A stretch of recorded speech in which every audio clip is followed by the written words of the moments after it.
The Control of Our Lives. Noam Chomsky. He has been an American linguist, philosopher, political scientist, and activist. He is Professor Emeritus of Linguistics at the Massachusetts Institute of Technology. The Control of Our Lives. It is not an exaggeration to say that efforts to control our lives are a recurring issue in world history, with special emphasis on recent centuries, the scene of great changes in human relations and in the world order. This issue is too intense to discuss in its entirety here, so first of all I will only focus on the current manifestations of these efforts and in its roots, with an eye on what could come. I will do it from a global perspective, certainly the space in which these questions arise. During the past year, global issues have been seen in terms linked to the notion of sovereignty, that is, the right of political entities to follow their own course, which can be harmless or nefarious, and do so without outside interference. In the real world, interference occurs by extremely concentrated powers, headquartered in the US. This concentrated global power goes by various names, depending on what aspect of sovereignty and freedom one has in mind. Thus, it is sometimes called consensus of Washington, or Wall Street Treasury Complex, or NATO, or International Economic Bureaucracy, the World Trade Organization, the World Bank, and the IMF, or G7, the rich, Western, and industrial countries, or G3 or, perhaps better GL. From a deeper perspective, we could describe these powers as a handful of large companies, often linked by strategic alliances that manage a global economy that constitutes, in fact, a kind of corporate mercantilism that tends to oligopoly in most sectors, openly allied with state power in its task of socializing risk and cost and for the subjugation of recalcitrant elements. Over the past year, questions of sovereignty have arisen in two camps. One has to do with the sovereign right to be safe from military intervention. Here the issues arise in a world order based on sovereign states. Secondly, there is the issue of sovereign rights from the point of view of socio-economic intervention. These issues arise in a world dominated by multinational corporations, especially financial institutions, and by a comprehensive framework that has been built to serve their interests. For example, some of these issues came up out of the blue in Seattle last November.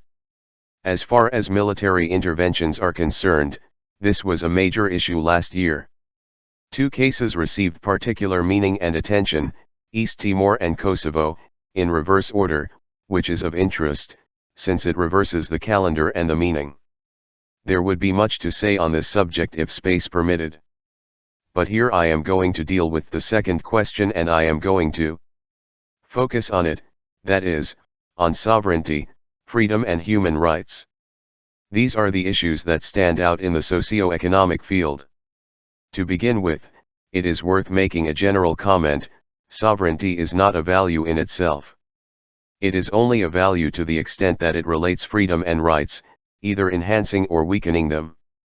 I would like to take for granted something that may seem obvious, but is in fact controversial. When we speak of freedom and rights, the concept of human beings comes to mind, that is, people of flesh and blood, not political abstractions or legal constructions such as companies, or states, or capital. If such entities have any rights, which is debatable, they must be derived from the rights of the people. This is the core of the liberal doctrine, and it is opposed by the richest and most privileged sectors, and this is true both in the political and socio-economic fields.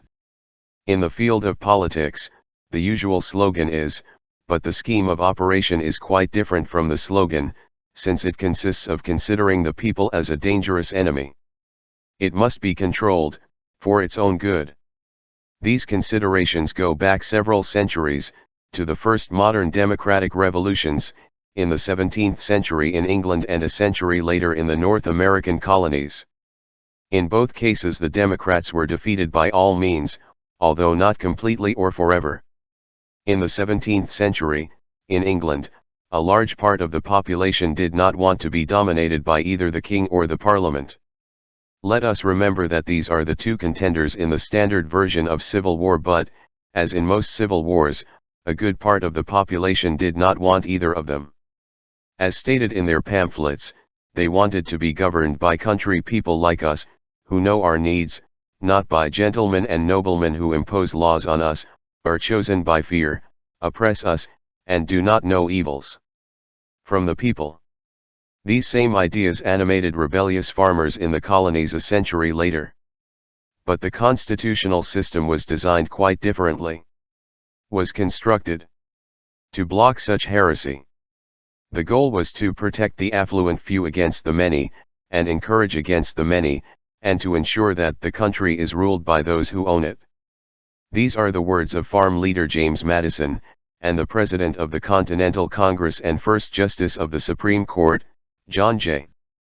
This conception prevailed, but the conflicts continued. They have continuously taken new forms, in fact they are open, and despite everything, the elitist doctrine remains essentially unchanged. Already in the 20th century, the population has been seen as ignorant and ill-mannered, gets into everything. Their role is that of spectators, not participants, except during those periodic opportunities when it is necessary to choose between the responsible for private power. It is what has called elections. During elections, public opinion is considered essentially irrelevant if it conflicts with the demands of the wealthy minority who own the country.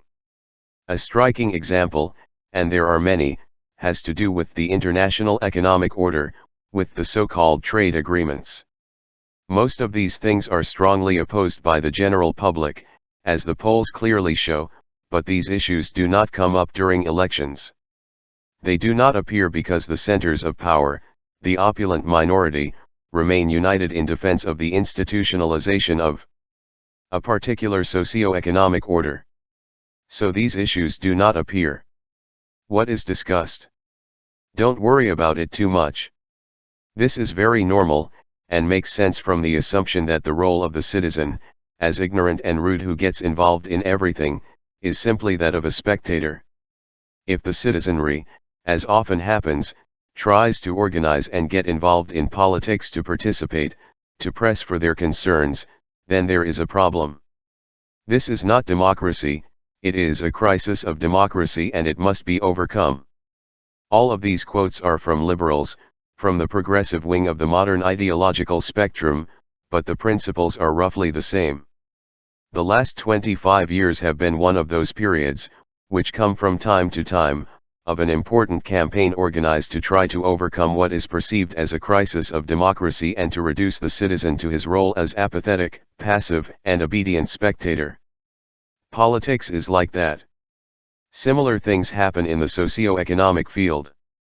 Similar conflicts have been going on in parallel for a long time.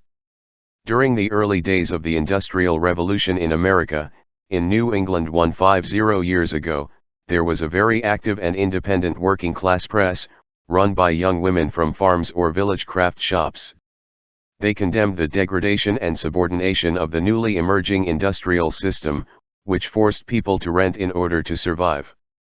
It is worth remembering that the wage was considered not very different from slavery already at that time, and not only by factory workers, but also by much of the mainstream intellectual, such as Abraham Lincoln, or the Republican Party, or even the New York Times editorials. They must have forgotten.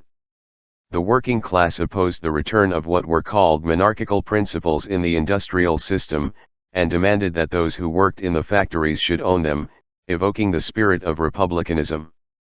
They denounced what they called the new spirit of the times, getting rich and forgetting everything but oneself, a demeaning vision of human life that must be inculcated in people's minds without sparing any effort, which in fact has happened for centuries. During the 20th century, the literature on the public communication industry provides us with a rich and instructive string of instructions on how to implement the new zeitgeist by creating needs, or by ruling public opinion. Of the same way that an army governs the bodies of its soldiers, and inducing a philosophy of futility and a lack of objectives in life, concentrating human attention on the most superficial ones, those related largely to fashion consumption. If this is possible, then people will accept their insignificant and subordinate life, appropriate for them, and thus they will stop subversive ideas from taking control of their lives. This is a major social engineering project. It has been like this for centuries, but it has intensified and taken on a larger caliber since the last century. There are many ways to implement it. Some are those that I have already indicated, and it would be redundant to illustrate. Others include undermining security, and here we can find several ways. One way to undermine security is to threaten job loss. One of the greatest consequences, and one that should be rationally assumed, of the objectives of the misnamed trade agreements, I underline misnamed because they are not free trade agreements, since they contain strong anti-market elements, of a varied nature, and strictu sensu no, they are agreements, since people care about them, and largely oppose them. One consequence of these projects is to facilitate the threat, which does not have to be real, sometimes the threat is enough, of job loss, which is a good way to discipline by undermining security. Another stratagem is the promotion of what is called labor market flexibility. Let me quote the World Bank, which puts the matter straight. It says, "The increase in flexibility in the labor market, despite its bad reputation, and despite the fact that it has been adopted as a euphemism for lowering wages and laying off workers, which is exactly what it is essential in all regions of the world. The most important reforms involve the lifting of restrictions on labor mobility and salary flexibility, as well as decoupling social services from employment contracts. This means lowering the benefits and rights that have been won for several generations and after a hard fight." When they talk about loosening restrictions on wage flexibility, they mean downward flexibility, not upward flexibility. When speaking of labor mobility, reference is not made to the right of people to move wherever they want, as has always been claimed from free market theory, since Adam Smith, but rather to the right to fire workers when suit the current version of globalization based on investors. Capital and companies must have freedom of movement, but not people, since their rights are secondary, anecdotal.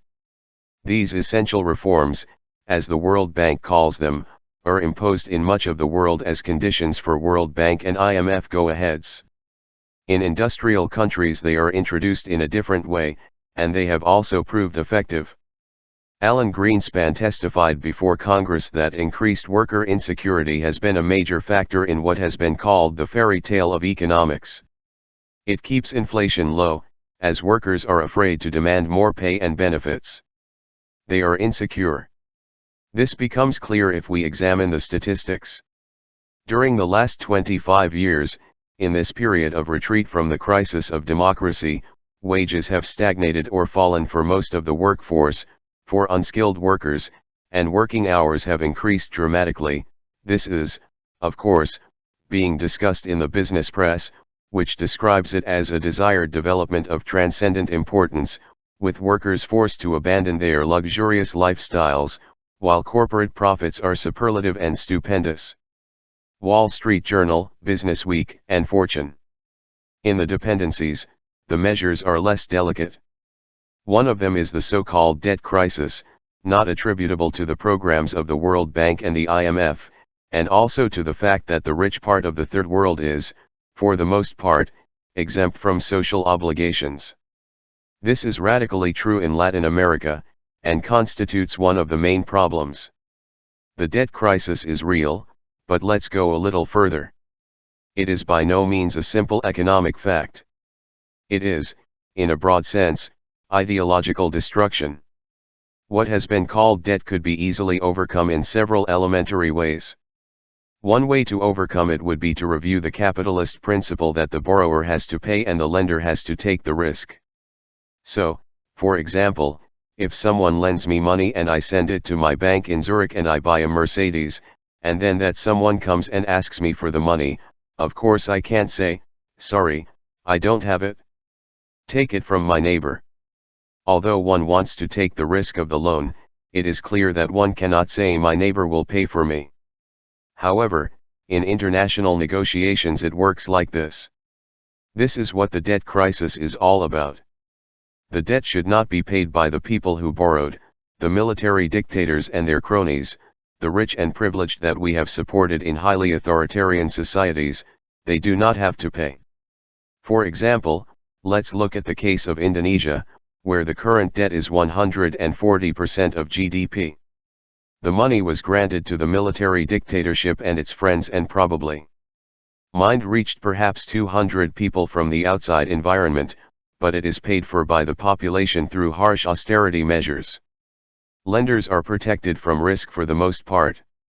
They use the money resulting from the transfer of risk to society through various cost socialization strategies, transferring them to taxpayers in the North. This is one of the functions of the IMF. The same thing happens in Latin America.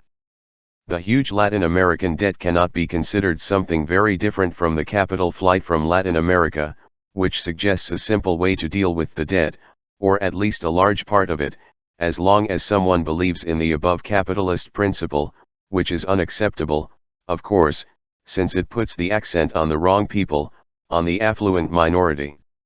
There are other ways to eliminate debt, and they also suggest that it is an ideological construction. Another method, apart from the capitalist principle, is the principle of international law introduced by the United States when, according to the history books, it liberated Cuba, that is, when it conquered it to prevent it from liberating itself from Spain in 1898. Once liberated, the U.S. cancelled its debt to Spain on the perfectly reasonable grounds that the debt was imposed without the consent of the population, that it was imposed under coercive conditions. That principle entered international law, basically at the behest of the U.S. It is called the principle of odious debt. An odious debt is invalid, it does not have to be paid. This has been recognized by the American executive director of the IMF. If that principle were available to the victims, not just the rich, third world debt would mostly evaporate, since it is invalid. It is odious debt. But this will not happen. Odious debt is a very powerful weapon of control that cannot be abandoned. For about half of the world's population, at this time, and thanks to this method, their national economic policies are directed by bureaucrats in Washington. In addition, half of the world's population, not the same as before, although it may overlap, is subject to unilateral U.S. sanctions, which constitutes a form of economic coercion that, once again, severely undermines sovereignty and has been condemned repeatedly, very recently again, by the United Nations as unacceptable. But it doesn't seem to matter. Among the rich countries there are other ways to achieve similar results. I'll come back to that later, but first a word about something we should never forget: the strategies used in dependencies can be extremely brutal. The Jesuits organized a conference in San Salvador a couple of years ago. There was talk of state terrorism in the 1980s and its continuation through the socio-economic policies imposed by the victors.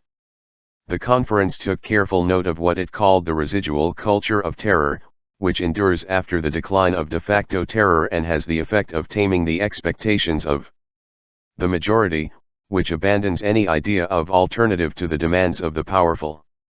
They have learned their lesson.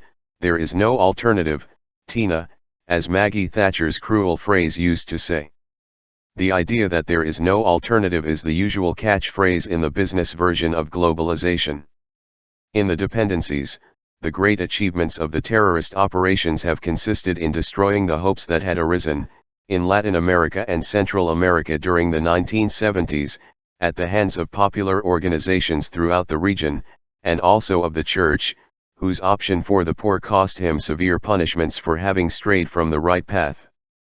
Sometimes lessons about the past are rewritten more carefully and in a more measured tone.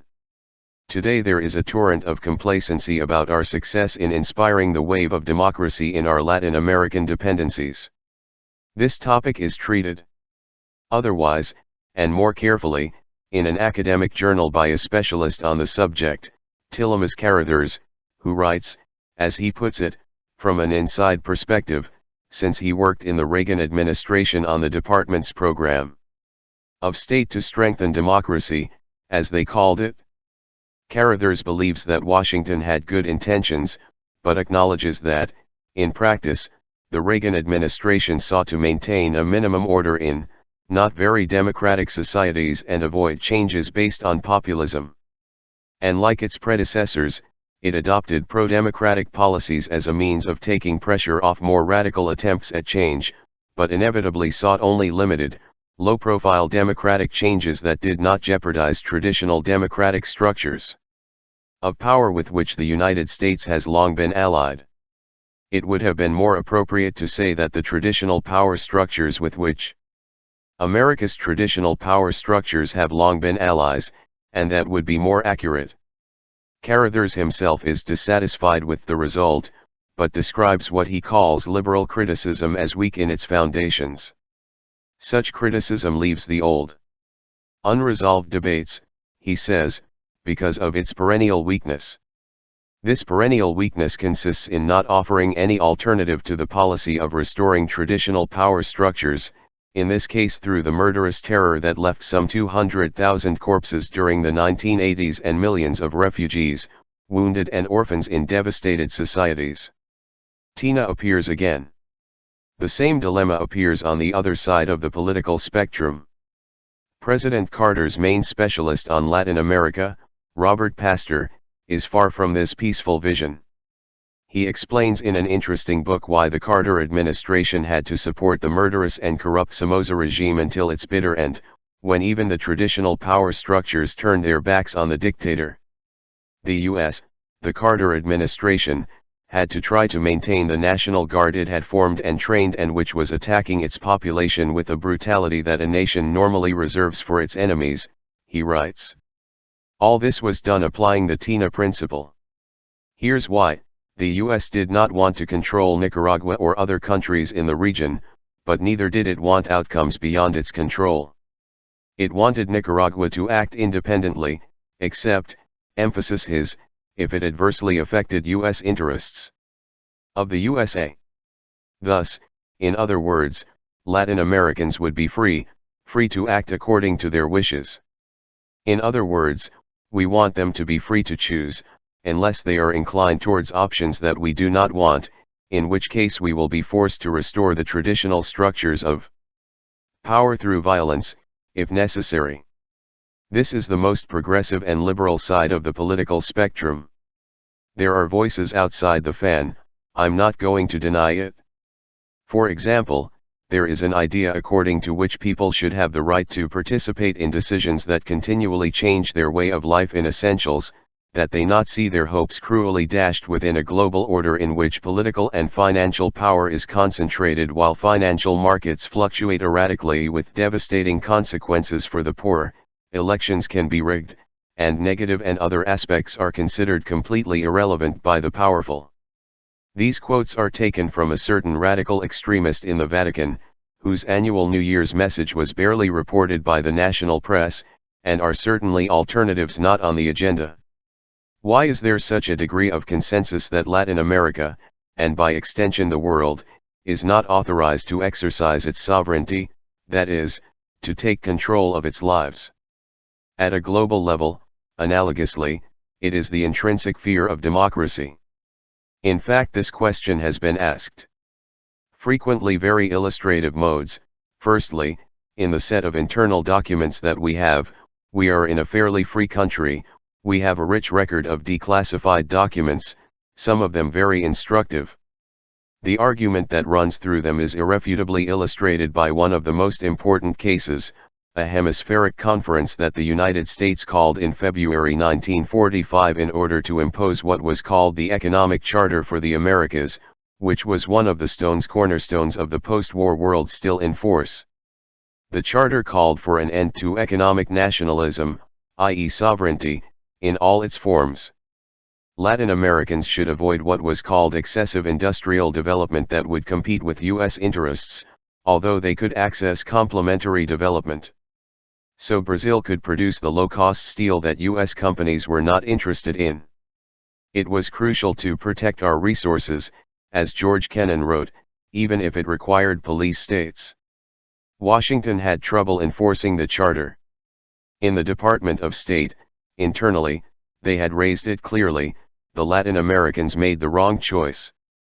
They called for the implementation of policies designed to improve the distribution of income and to increase the standard of living of the masses, and were in the conviction that the first beneficiaries of the development of a country's resources should be the people of the country, not U.S. investors. This was unacceptable, so the exercise of sovereignty could not be allowed. They may be free, but free to make the right choices. This message has been forcefully recalled on a regular basis, episode after episode, until today. I will mention a couple of examples. Guatemala had a brief interlude of democracy, cut short by a U.S. coup. This was presented to the citizen as a defense against the Russians. Something exotic, but it was like that. Internally the thrust was different and the threat was seen in a more real way. Here is how they saw it.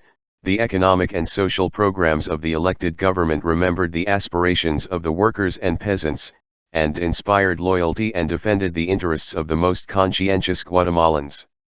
Even worse, the Guatemalan government had become a growing threat to the stability of Honduras and El Salvador. Its agrarian reform was a powerful propaganda weapon, its extensive social programs to help workers and peasants, in a victorious struggle against the upper classes and the large foreign companies, had great prestige among the population of neighboring Central Americans where similar conditions existed. So the military solution was necessary. It lasted 40 years and has left the same culture of terror as its Central American neighbors. The same thing happened in Cuba, another topical case. When the U.S. secretly made the decision to depose the Cuban government in 1960, the reasoning was much the same. This is explained by the historian Arthur Schlesinger, who summarized for President Kennedy the study of a mission to Latin America in a secret report. The Cuban threat, according to the mission, consisted of the spread of Castro's idea of solving one's own affairs. This was a disease that could infect the rest of Latin America, Schlesinger explained, where the poor and the excluded, that is, almost the entire world, spurred on by the example of the Cuban Revolution, are demanding opportunities for a decent life. So something had to be done, and you know what was done. How about the Soviet connection?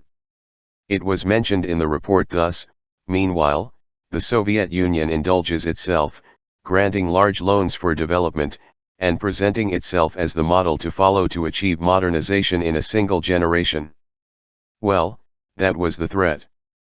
The threat of taking their lives under its control, and must be destroyed through terrorism and economic strangulation, as it continues today. All this is totally independent of the Cold War. Surely today it is taken for granted, without even secret documents. The same post-Cold War concerns led to the rapid dismantling of Haiti's brief democratic experiment by Presidents Bush and Clinton, following on from past interventions. The same concerns lie at the bottom of trade agreements, such as NAFTA III for example. It is worth remembering that at that time the propaganda said that it would be a wonderful blessing for the working class of the three countries, Canada, USA, and Mexico.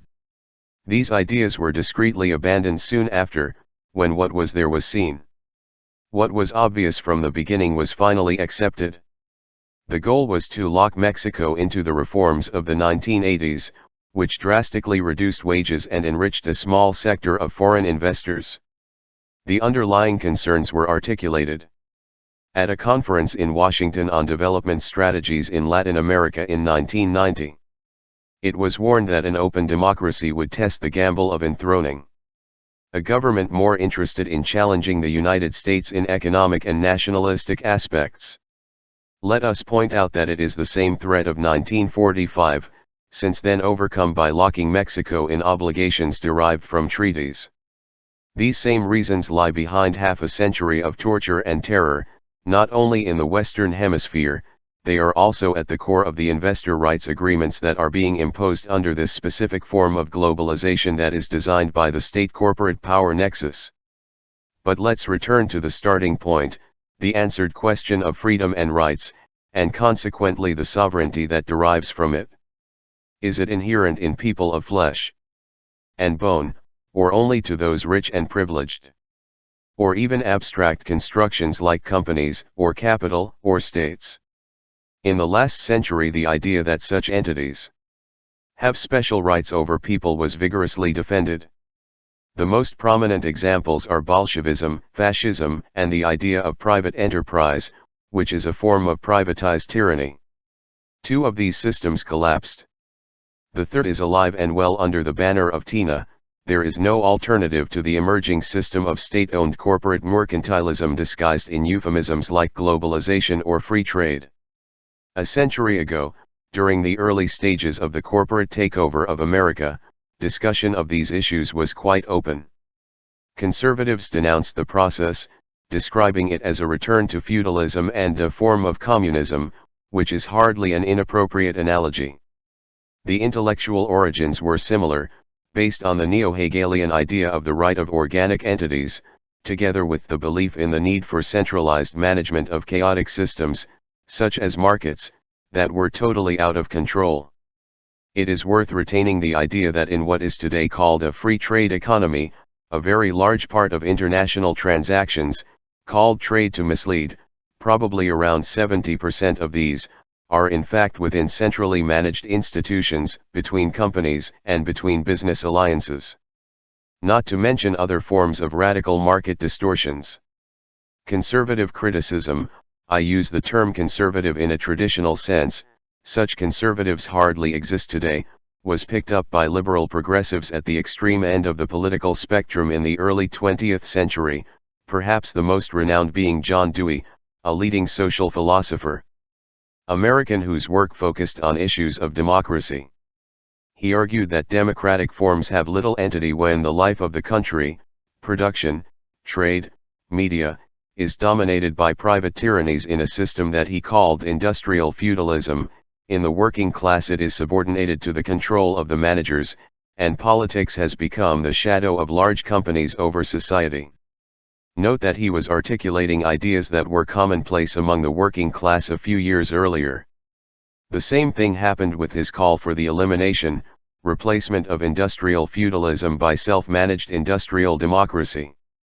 Interestingly, progressive intellectuals who favored the corporate takeover process also more or less agreed with this description of the situation. Woodrow Wilson, for example, wrote that most men are servants to the great corporations, which now make up the greatest part of the country's business in an America very different from the old one, which is no longer a place of individual entrepreneurs, individual opportunities, and individual achievement. In the new America that is emerging, small groups of men control large companies, hold power, control over the wealth, the business opportunities of the country, becoming rivals of the same government, and undermining popular sovereignty, exercised through a democratic political system. Although we note that this was written in support of the process. He described the process as perhaps unfortunate, but necessary, aligning himself in particular with the business world behind the destructive market failures of the preceding years, which convinced the world of business and progressive intellectuals that markets had to be managed and financial transactions had to be regulated. Similar issues, very similar, are fashionable today in the international arena. For example, the reform of the financial architecture and things like that. A century ago, big business saw people's rights guaranteed through radical judicial activity, an extreme violation of classical liberal principles. They were also freed from old obligations to stick to the specific business activities for which they were authorized.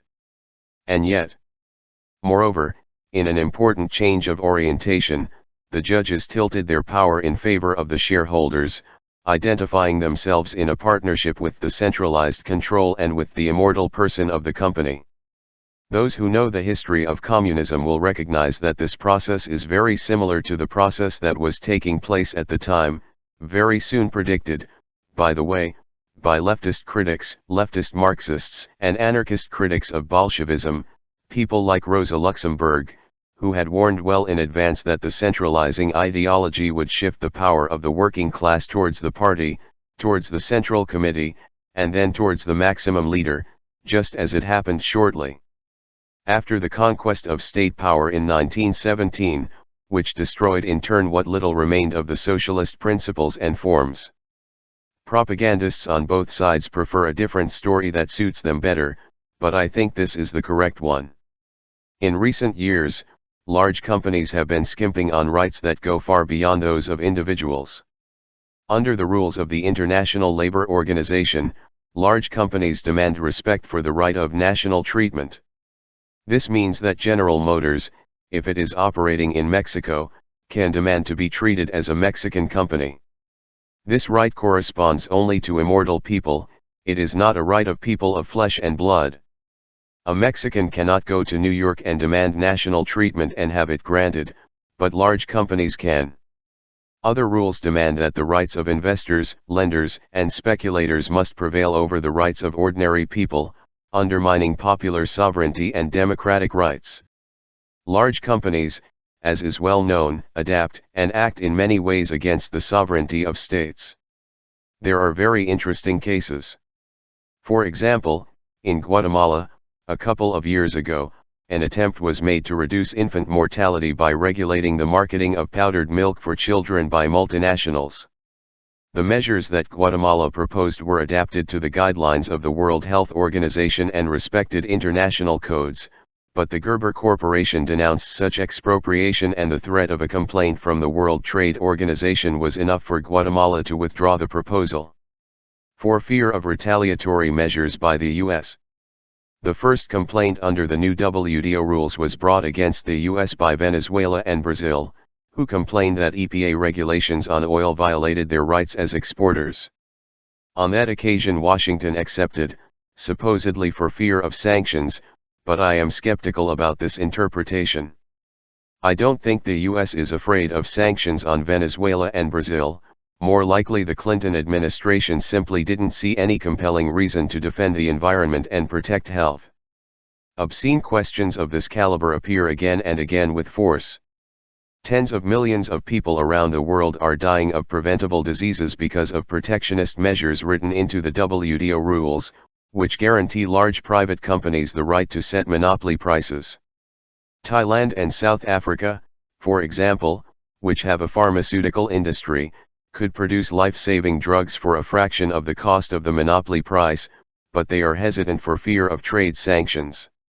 In fact, in 1998 the United States even threatened the World Health Organization with withdrawing its quotas if it occurred to it to control the effects of trade conditions on health. These are real threats.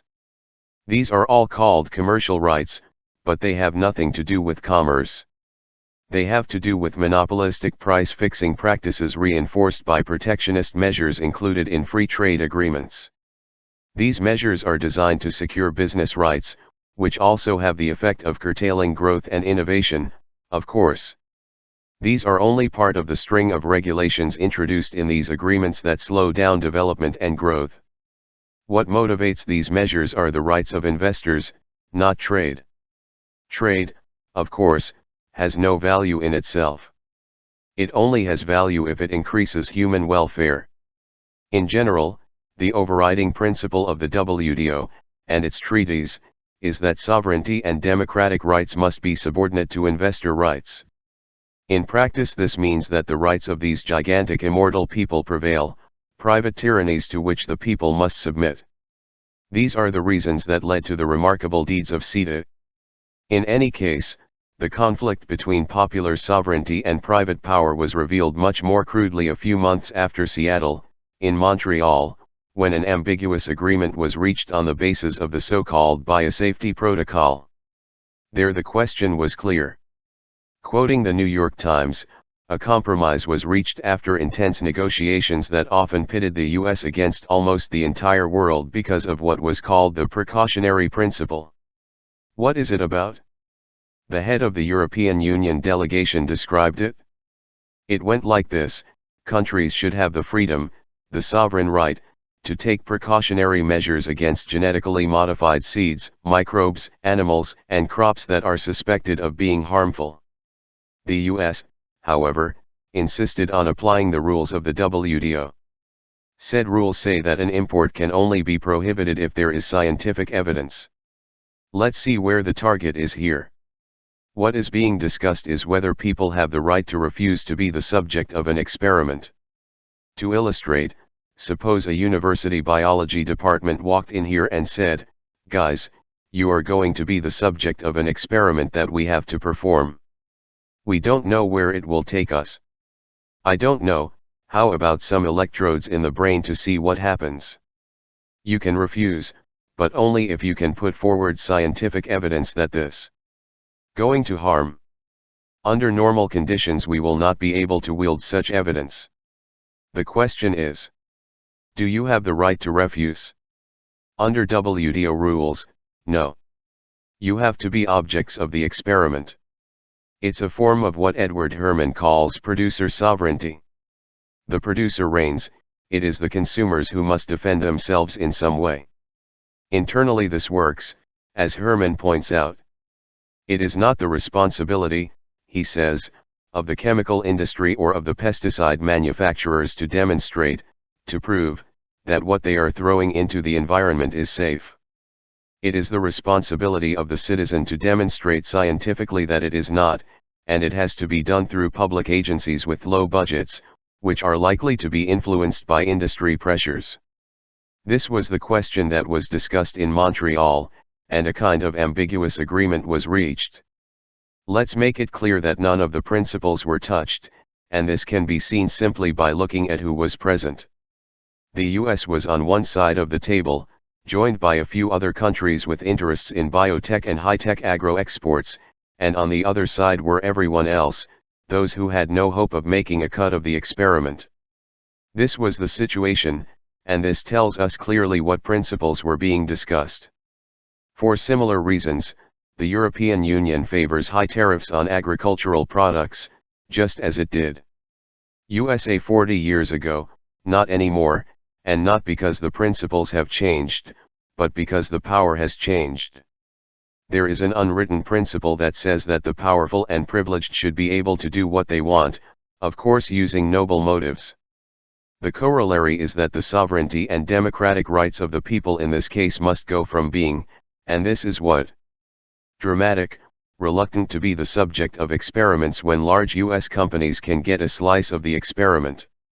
The invocation by the US of the WTO rules is very natural, since they codify that principle, and this is essential.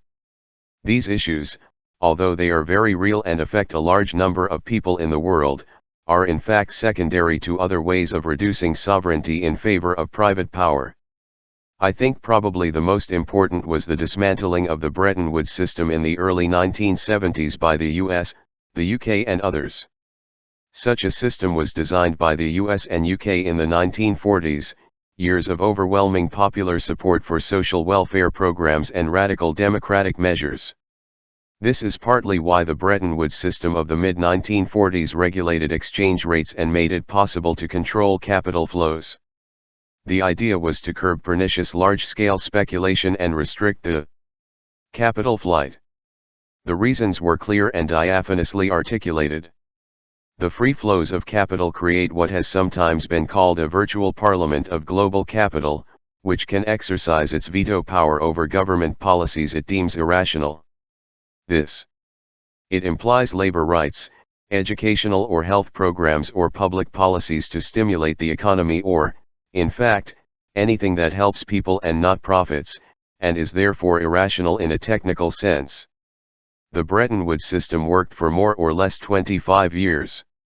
Time that has been described by many economists as the golden age of modern capitalism, modern state capitalism more properly. It was a period, which lasted until the 1970s or so, of rapid growth, without historical precedent, of the economy, of trade, of productivity, of capital investment, of extension of the welfare state, a golden age. It all fell apart in the early 70s. The Bretton Woods system was dismantled with the liberalization of financial markets and the implementation of floating exchange rates. The following period has been described as an age of lead. There was a huge explosion of very short-term speculative capital, suffocating the productive economy. There was a remarkable deterioration in each and every one of the economic magnitudes, considerably slower economic growth, slower productivity growth, as well as capital investment, much higher interest rates, which slow growth, higher volatility, ity of the markets, and financial crises. All this has very severe effects on people, even in rich countries: stagnant or declining wages, much longer working hours, particularly remarkable in the US, and cutbacks in services. For example, in this great economy that everyone is talking about, the average family income has fallen back to what it was in 1989, which is well below what it was in the 1970s. It has also been a time of dismantling social democrats who have contributed so much to the improvement of human well-being. In general, the new imposed international order has granted greater veto power to the virtual parliament of private equity investors, leading to a significant decline in democracy and sovereign rights, and a significant deterioration in the health public. Just as these effects are felt in rich societies, they are catastrophic in poorer societies. They are effects that cut across societies. It is not that such a society has become richer and this other has become poorer. The most significant measures comprise global sectors of the population. Thus, for example, using recent World Bank analysis, if we take the richest 5% of the population and compare it with the poorest 5%, the ratio was 78 to 1 in 1988 and 114 to 1 in 1993, this being the last year for which data are available. It is now undoubtedly higher. The same data shows that the richest 1% have the same income as the poorest 57%, 2.5 billion people. For rich countries, it is clear. A well-known economist, Barry Eichengreen, in his renowned History of the International Monetary System pointed out, as many people have pointed out, that the current phase of globalization is quite similar to the situation before the First World War, roughly speaking. However, there are differences. An essential difference, he explains, is that, at the time, government policy was not politicized by universal male suffrage and the rise of trade unionism and parliamentary workers' parties. Consequently, the serious human costs of the financial orthodoxy imposed by the virtual parliament could be transferred to the general population. But this luxury, in 1945, was no longer available in the more democratic era of Bretton Woods, so limits to the mobility of capital were replaced by limits to democracy as a source of insulation from market pressures. There is a corollary to all of this. It is natural that the dismantling of the post-war economic order should be accompanied by an attack on substantive democracy, freedom, popular sovereignty, and human rights, under the slogan "Tina," that kind of grotesque buffoonery of vulgar Marxism. The slogan, needless to say, is a fraud. The particular socio-economic order imposed is the result of human decisions in human institutions. Decisions can be modified, institutions can be modified and, if necessary, dismantled and replaced, just as honest and brave people have been doing throughout history. Finish. The control of our lives. Noam Chomsky.